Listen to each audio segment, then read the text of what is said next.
session? I don't know. I mean, 5. Okay.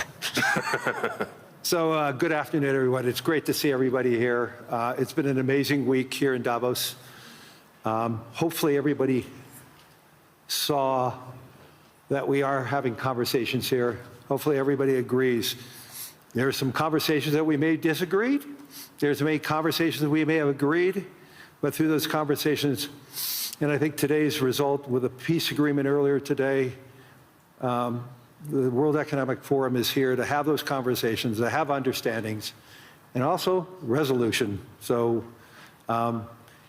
it's an important component of who we and what we are, and I'm thrilled to have Elon Musk here. He came all the way from California to be here to see all of you. So thank you, Elon. You're most welcome. I heard about the formation of the Peace Summit, and I was like, is that PIEC? You know, a little piece of Greenland, a little piece of Venezuela. we got one. All we want is peace. Okay, I'm going to, as I said, I'm a pretty proud CEO of BlackRock since we went public. The compounding return of BlackRock to our shareholders was 21%. Since Elon took Tesla public, his compounded return is 43%.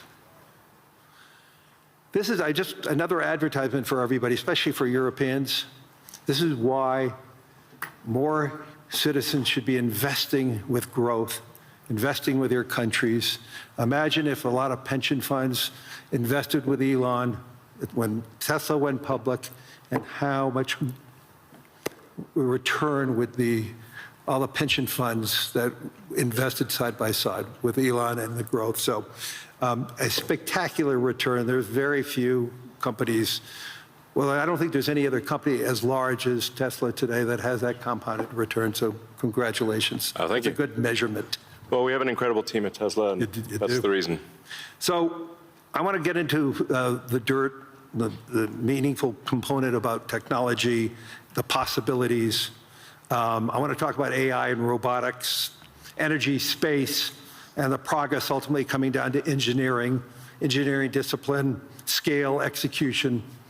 And few people, if not anyone, has the experience and the fortitude to confront these issues head on. Not just the ideas, but the execution across so many different technologies, Elon, and that's why I thought it was important for us to have this dialogue here in Davos. So you're presently building on AI, on robotics, on space, on energy, all at the same time. When you look across those efforts, what do they have in common from an engineering standpoint? Well, they're all very difficult technology challenges, but the overall goal of my companies is to maximize the future of civilization, like basically maximize the probability that civilization has a great future, and to expand consciousness beyond Earth. So if you take SpaceX, for example, that SpaceX is about advancing rocket technology to the point where we can extend life and consciousness beyond Earth, to the moon, to Mars, eventually to other star systems. And I think we should always view consciousness, life as we know it, as precarious and delicate, because to the best of our knowledge, we don't know of life anywhere else. You know, I'm often asked, are there aliens among us? And I'll say that I am one, but... Or you're from the future. They don't believe me. Okay. But I think if anyone would know if there are aliens among us, it would be me. We have 9,000 satellites up there, and not once have we had to maneuver around an alien spaceship. So I'm like, I don't know. Bottom line is, I think we need to assume that life and consciousness is extremely rare, and it might only be us. And if that's the case, then we need to do everything possible to ensure that the the light of consciousness is not extinguished, because we're effectively, the way I view it is, the image in my mind is of a tiny candle in a vast darkness, a tiny candle of consciousness that could easily go out. And that's why it's important to make life multiplanetary, such that if there is a natural disaster or a man-made disaster on Earth, that consciousness continues. That's the purpose of SpaceX. Tesla is obviously about sustainable technology, and also at this point we've sort of added to our mission sustainable abundance. So with robotics and AI,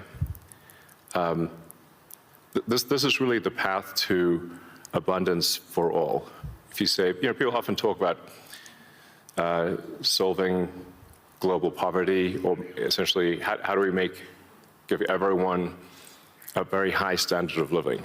I think the only way to do this is AI and robotics, which doesn't mean that it is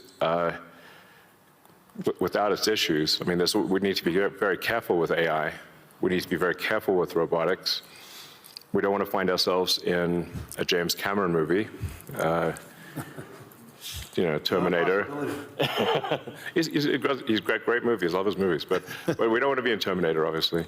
But if you have ubiquitous AI that is essentially free or close to it, and ubiquitous robotics, then you will have an explosion in the global economy, an expansion in the global economy that is truly beyond all precedent. Elon, can that expansion be broad? Yes. Or is it narrow? And how can that be created? How can it broaden the global economy? Yeah, I mean, a way to think of it is that if you have a large number of humanoid robots, the economic output is the average productivity per robot times the number of robots. Right. And actually, my prediction is in the benign scenario of the future that the robots will actually make so many robots and AI that they will actually saturate all human needs. Meaning you won't be able to even think of something to ask the robot for at a certain point. Like there will be such an abundance of goods and services, because my prediction is there'll be more robots than people. So. But how do you then have human purpose in that scenario? Yeah, I mean, nothing's perfect, but it is a necessary. Like, you can't have both. You can't have work that has to be done and amazing abundance for all. Because if it's work that has to be done, then you and only some people can do it, then you can't have abundance for all. Then it's narrow. It's narrow, yeah. Exactly. So, but if you have billions of humanoid robots, and I think there will be, I think everyone on Earth is going to have one and going to want one. Because who wouldn't want a robot to, assuming it's very safe, watch over your kids, take care of your pet. If you have elderly parents, a lot of friends of mine have said they have elderly parents. It's very difficult to take care of them. Expensive. Yeah, it's expensive, and there just aren't enough people to take care of there aren't enough young people to take care of the old people. Right. So if you had a robot that could take care of and protect an elderly parent, I think that would be great. That would be an amazing thing to have. I think we will have those things. So, overall, I'm very optimistic about the future. I think we're headed for a future of amazing abundance, which is very cool. And definitely, we are in the most interesting time in history. I think there's a more interesting time in history. So. Can you and I reverse aging in this new history, or are we going to see it? I haven't put much time into the aging stuff. I do think it is a very solvable problem. Like you can, I think when we figure out what causes aging, I think we'll find it's incredibly obvious. It's not a subtle thing. The reason I say it's not a subtle thing is because all the cells in your body, with some pretty much age at the same rate. Good. I've never seen someone with an old left arm and a young right arm ever in my life. So why is that? That means that there must be a clock, a synchronizing clock, Right. that is synchronizing across 35 trillion cells in your body.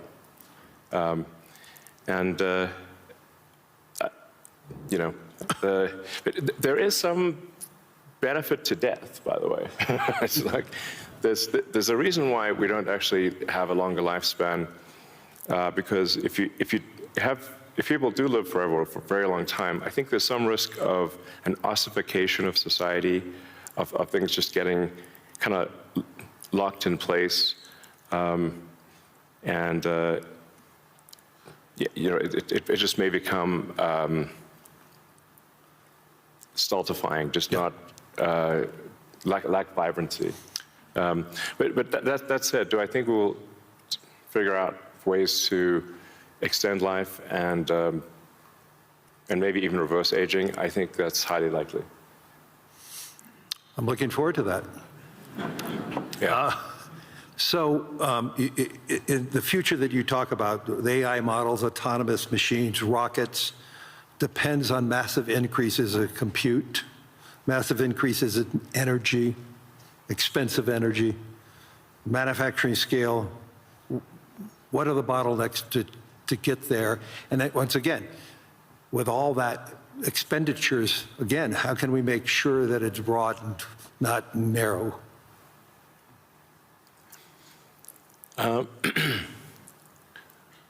I just think the natural thing is it's going to be very broad, because AI companies will seek as many customers as they possibly can, and the cost of AI is already very low, and it's plummeting every year.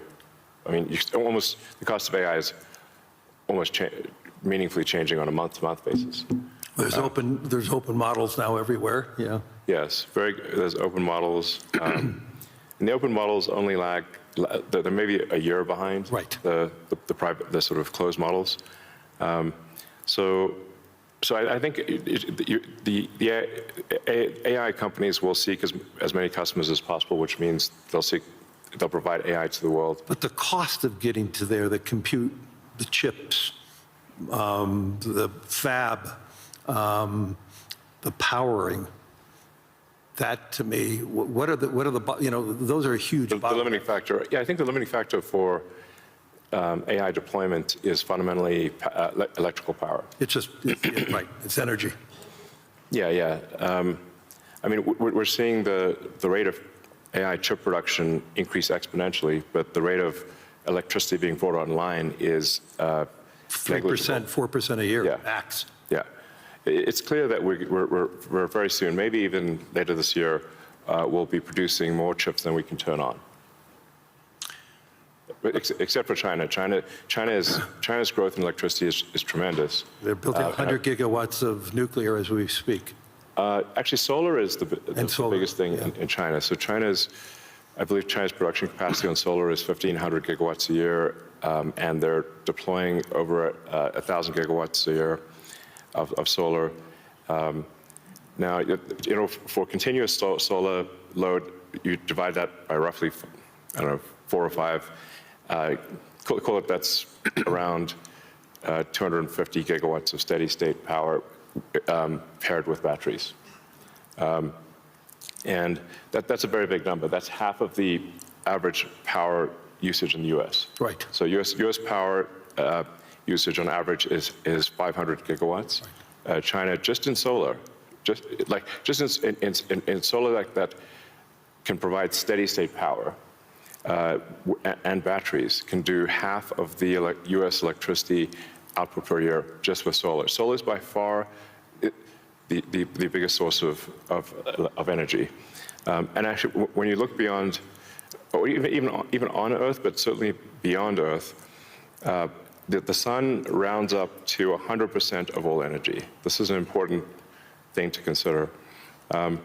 So the sun is 99.8% of the mass of the solar system.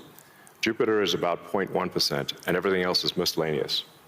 Now, even if you were to burn Jupiter in a thermonuclear reactor, the amount of energy produced by the sun would still round up to 100%, because Jupiter is only 0.1%. If you teleported 3 more Jupiters into our solar system, and burnt 3 more Jupiters and everything else in the solar system, the sun's energy would still round up to 100%. So it's really all about the sun. And that's why one of the things we'll be doing with SpaceX within a few years is launching solar-powered AI satellites. Right. Because the space is really the source of immense power, and then you don't need to take up any room on Earth. There's so much room in space, and you can scale to enormous.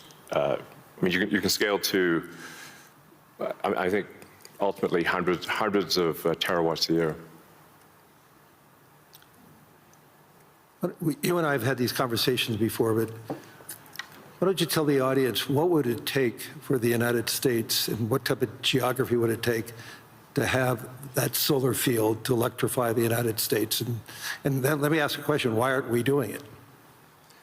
Yeah, so, I mean, I guess a rough way to think about it is 100 miles by 100 miles, or call it, I don't know, 160 kilometers by 160 kilometers of solar is enough to power the entire United States. So the 100 mile by 100 mile area is, I mean, you could take basically a small corner of Utah, Nevada, New Mexico. Obviously, you wouldn't want it all in one place, but it is a very small percentage of the area of the U.S. to generate all of the electricity that the U.S. uses. And the same is true, actually, I mean, for Europe. You could take a small, you could take relatively unpopulated areas of, say, Spain and Sicily, and generate all of the electricity power that Europe needs. So why don't you think that there's a movement towards that here and in the United States? Well, there is. As it is in China. Well, unfortunately, in the U.S., the tariff barriers for solar are extremely high, and that makes the economics of deploying solar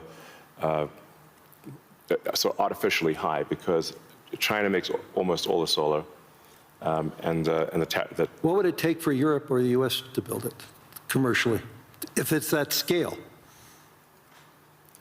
Yeah, I think. Well, I can tell you what we're going to do, at SpaceX and Tesla is we're building up large-scale solar. Right. So the SpaceX and Tesla teams both separately are working to build to 100 gigawatts a year of solar power in the U.S., of manufactured solar power. That'll probably take us, I don't know, about 3 years or something. But these are pretty big numbers. Mm-hmm. I'd encourage others to do the same. We obviously don't control the U.S. Tariff policy, mm-hmm. But for other countries, I would recommend that China makes solar cells that are incredibly low cost, and I think it would be worth doing large-scale solar. So I know you're going to be having a couple of big announcements on robotics and what it can do. I mean, when I went to the factory, you showed me those robots. Yeah. How quickly, you talked about the billions of robots, but how quickly can they be deployed in a manufacturing setting? How quickly can they be utilized and be functional and create that abundance that you talked about? Well, humanoid robotics will advance very quickly.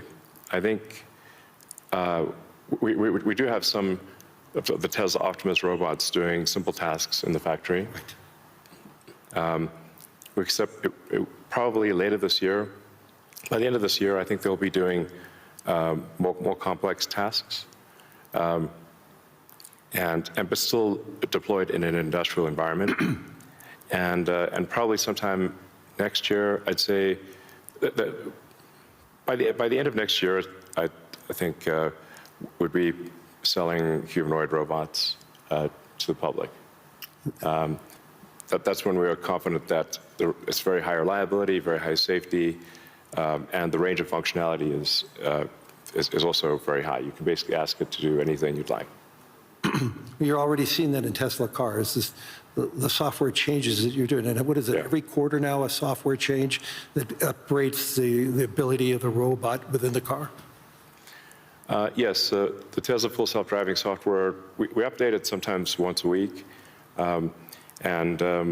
Recently, some of the insurance companies have said that it is actually so safe, when Tesla Full Self-Driving is so safe that they're offering customers half-price insurance if they use Tesla Full Self-Driving in their car. And that can be monitored by the insurance company? Is that part of the agreement then? Yeah. I think self-driving cars is essentially a solved problem at this point. Right. And Tesla's rolled out a sort of robo-taxi service in a few cities, and Right. will I think be very, very widespread by the end of this year within the U.S. And then we hope to get supervised full self-driving approval in Europe, hopefully next month. Really that quickly? Yeah, and then maybe a similar timing for China, hopefully. I want to move to space because historically space is very capital intensive. It historically been done by governments. Obviously, SpaceX changed the whole model. But we've seen it slow to scale, and now I'm starting to see it ramping up in what you're doing and other things. Talk to us about the automation and AI, how it's changing the economics in building and preparing for us in operating in space. Sure. Well, the key breakthrough the major breakthrough that SpaceX is hoping to achieve this year is full reusability. So no one has ever achieved full reusability of a rocket, which is very important for the cost of access to space. We've achieved partial reusability with Falcon 9 by landing the boost stage. We've now landed the boost stage over 500 times. But we have to throw away the upper stage. The upper stage sort of burns up on re-entry for Falcon 9. So, and the cost of that is equivalent to a small to medium-sized jet. So, but with Starship, which is a giant rocket, it's the largest flying machine ever made. That's a rocket that you're using for the idea of going to Mars, right? Yeah, Mars and the Moon, as well as for high-volume satellite stuff. So, Starship. Hopefully this year we should prove full reusability for Starship, which will be a profound invention because the cost of access to space will drop by a factor of 100 when you achieve full reusability. Right. It's the same sort of economic difference that you would expect that, between, say, a reusable aircraft and a non-reusable aircraft. Like if you have to throw your aircraft away after every flight, that would be a very expensive flight. But if you only have to refuel, then it's the cost of the fuel. And so that's really the fundamental breakthrough that gets the cost of access to space, we think, below the cost of freight on aircraft. So, you know, under $100 a pound type of thing easily. Wow. So it makes putting large satellites into space very low, very cheap. And then when you have solar in space, you get 5 times more effectivenher, maybe even more than that, than solar on the ground, because it's always sunny. It's cold. It's always sunny, so you don't have a day-night cycle or seasonality, right, or weather. and you get about 30% more power in space because you don't have atmospheric attenuation of the power. Right. The net effect is solar is 5 times more, any given solar panel will do 5 times more energy in space than on the ground. Is there any capacity in doing that and then taking that power and bringing it back to Earth? Is there any way of doing that, or you're just taking that power and utilizing it for the needs, like building AI data centers in space? I think the case, it's a no-brainer for building solar-powered AI data centers in space, because as you mentioned, it's also very cold in space. If you're in the shadow, then it's very cold in space, just 3 degrees Kelvin. So you just you have solar panels facing the sun, and then a radiator that's pointed away from the sun, so it has no sun incidence, and then it's just cooling. It's a very efficient cooling system.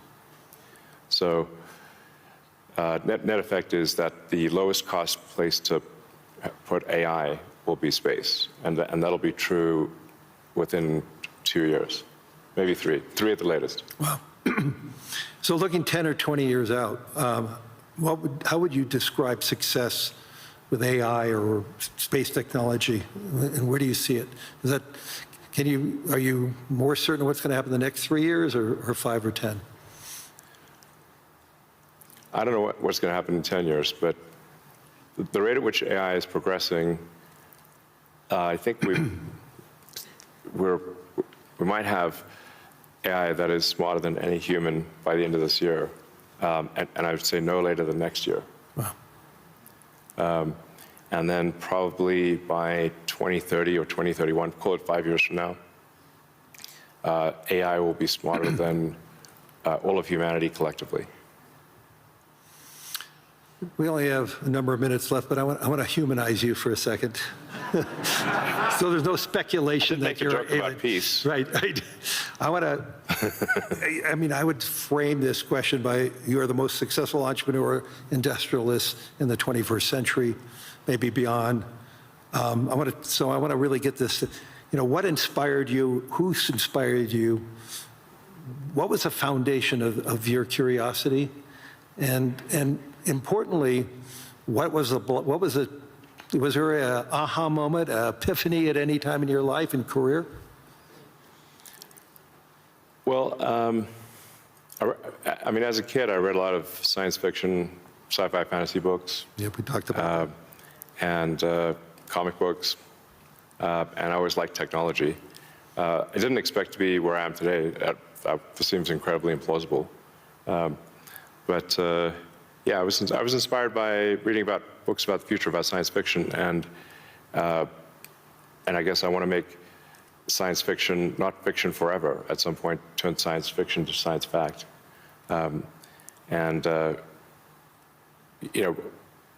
want to have like Starfleet and Star Trek, really, for real, like where we actually have giant spaceships traveling through space, going to other planets, traveling to other star systems. I'm just interested if I could be beamed up to go back to New York. I'd like to just be beamed back to New York instead of flying. Yeah. Talking about Star Trek. No, I guess my essential, what I would call the philosophy of curiosity. I'd like to understand the meaning of life. Is the standard model of physics correct regarding the beginning of life, beginning of existence, and the end of the universe? What questions do we not know to ask that we should ask? And AI will help us with these things. So I'm just trying to understand, how do we get here? What's going on? What's real? Are there aliens? Maybe there are. And if we've got spaceships that are traveling to other star systems, we may encounter aliens, or we may find many long dead alien civilizations. But I just want to know what's going on. I'm curious about the universe, and that's my philosophy. Do you see yourself ever going to Mars in your lifetime? Yeah, I would say I That's a long commitment. I've been asked. Isn't that 3 years each way? It's 6 months. 6 months, that's all it is? Yeah, 6 months, but the planets only align every 2 years. Okay. So, yeah, I've been asked a few times, like, do I want to, die on Mars? And I'm like, yes, but just not on impact.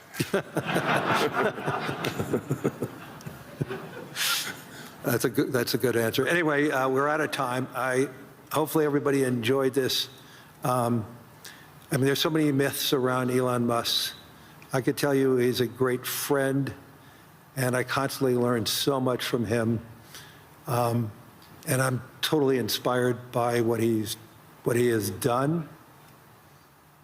I've been inspired who he is, and I'm totally inspired by his vision of the future. And I don't think it's such a bad future, and I agree with his optimism. So Elon, thank you. Any last words? Well, I think my last words would be, I would encourage everyone to be optimistic and excited about the future. Good. And generally, I think for quality of life,